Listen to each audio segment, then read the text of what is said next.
This is really a federal question, but it's a question that I've asked all the candidates, and I still think it's a good one to ask. Sure. I think right now, across the board, whether you're 18 or 90, from Connecticut or Texas, Democrat, Republican, or anywhere in between, most people would pretty much agree that the federal government right now isn't working for us. We have an economy in shambles, federally and locally.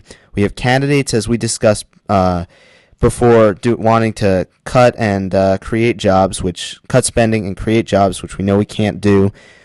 We have a United States Senate where if you don't have 60 votes, you pretty much are not going to get anything done. Mm-hmm. Is this a fixable problem, do you think, within the next 2 years, within the next 4 years, or ever? Or is this a case where this goes back to the Constitution and that's starting to fail us? Well, that's a very serious question, and you're expressing the kind of frustration and outrage that I'm hearing by the public. You're right on point. There is a public outcry right now that their elected representatives are not listening to what they are saying, and I think the way to fix that is for people to be really involved and engaged, and also informed. Take the time to learn about the people, what they represent, what proposals they put on the table. Look at their record if they have the time to do that. And try to bring more balance, both at the state level and the federal level. When one party dominates too much at every level and people aren't happy with that direction, then they have the opportunity to change that. I find that if you have a more balanced General Assembly in Connecticut, for example, there's more of an incentive for each side to come together and compromise and move forward. I am an internal optimist. I wouldn't be doing this if I didn't believe deep down in good government, that we have an incredible democracy that is worth fighting for and preserving. There's too much at stake. I came to this country at 5 years old, not speaking a word of English, being born on a farm with parents with no education, all farmers. And this system empowered me and my brother to succeed so well that here we are in a position to represent others and to be an advocate for our passions, which for me is educational excellence. But it's also about the free market system that has allowed a merit system to supersede just time put in. It's about merit. It's about the work ethic that you have, the time you put in to get a good education, and all of that. And so I think that I'm of the mind that yes, that it does serve us well, that our democracy and our Constitution continues to endure and to be a good guide for us in moving forward. We just have to come together and work towards the middle. Right now I see a lot of extremes, and I think that if people in office don't listen to what the public is telling them, and I think they're very clear. They've been very clear to me. They've told me that they are extremely worried about the massive amount of spending and borrowing that's taking place, the debt. I mean, nearly, $15 trillion on a federal level? I mean, that's, 1,000 times a billion? Can you even comprehend how much that is? We should put a stop and a break on it, just as Europe is doing. We need to be concerned as well. The massive debt will weaken us if anything else does not. So for us, if we pay attention to that and the public is saying it, listen to what the public is saying. And I think if we do that, I think we're going to be okay, and we need to change some of these policies. I did touch on it before. I think that a more balanced General Assembly, a more balanced Congress, so that people must work together. It's almost a 50-50 split would probably be ideal, because neither side will get everything they want, but that we have to move in order to move forward. And if everyone's best interest is the well-being of this country and of our state, then we will make it work. And I'm confident that we will. I have only been able to be successful with working with the other side to get some results for our district, and we have been able to do that on the environment, on transportation, on so many different issues, on various educational issues.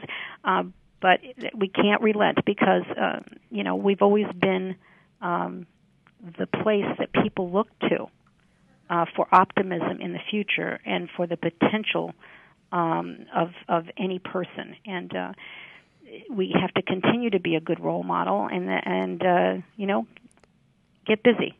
So I'm positive. I'm confident that we can turn it around. We certainly did in Connecticut. We've been there before, and we were able to make it work by putting in place some things that are not easy.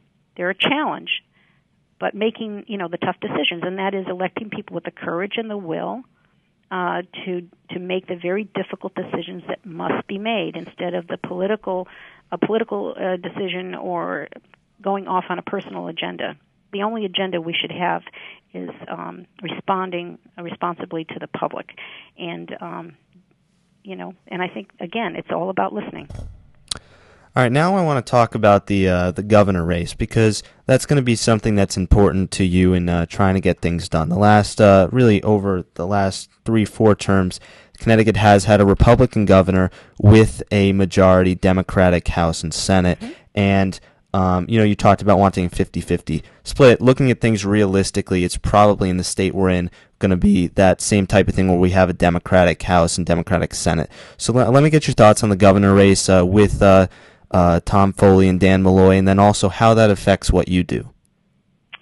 Well, I guess having worked in the minority and in the last 3 or 4 years in the super minority, in other words, this governor has had overwhelming odds against her, Jody Rell. I think the only time that there was some substantial reforms in both business costs and in welfare reform was when there was a Republican governor, I think it was John Rowland, and there was a Republican Senate and a Democratic House.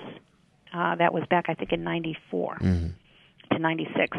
And substantial reforms were made at that time. And I guess the nation's highest workers' comp and unemployment costs were reduced to make Connecticut more competitive. But for me, I have been working primarily, particularly in the Senate, in the super minority. Which means a 2/3 majority of one party only, and the governor really not able to make the decisions or bring out the proposals she wanted. This budget was not her budget. It was a Democratic budget, and she did not sign it. She let it go through because she didn't want us to be in session for the next 2 years every single day and cost the state so much money and be in gridlock. However, it was not a budget that I think we should have passed, and I don't think it was a responsible budget at all, as we just talked about. However, having worked in the minority and been effective, in fact, in 2007, you should remember that I was one of only 44 out of 151 in the House, and our state budget, the minority alternative budget with no tax increases, was the budget that ended up being passed. So that was pretty remarkable. So as I said, in politics, anything can happen. It's about, having the knowledge and the skill to work through the process. Also credibility with your friends on the other side of the aisle. We have to work together. And luckily for me on transportation, it's a very bipartisan committee. And we're able to work on things not because it's a party position, but it is the right decision for our area. For me, it's very important that we have representation from Fairfield County on those important committees, whether they be Democrat or Republican, because we're of the same mind on most of those issues, and we need to advance them as a region because we represent nearly half of the state revenues, or only a quarter of the state population. And our transportation needs are huge here because it's what's the greatest congestion. We also have 30,000 more jobs represented or businesses here in this part of Connecticut. So we should have strong representation. The good news is whether it's a Democrat Malloy or Republican Foley, they will be from Lower Fairfield County. I hope that makes a difference. My biggest concern, however, is to achieve a budget resolution that doesn't, really rely on the already overtaxed resident of Connecticut. If Malloy is the person who is our next governor, and if he's made, and this is yet to be seen, if he's made special deals with the largest employers, the state employee unions, that really does not allow for the kind of concessions and consolidations that really need to be made in order to solve a $3 billion hole in the budget. That is the big question. That's what everybody will be watching to see. And I think they want a change of business as usual as that happened there. And I would hope that whoever it might be, takes that to heart and listens to the people, because we can't afford to lose more jobs, we can't afford to lose more seniors, and we can't afford to lose young people such as yourself that go off to college as all three of mine did, and couldn't afford to come back to their own home state.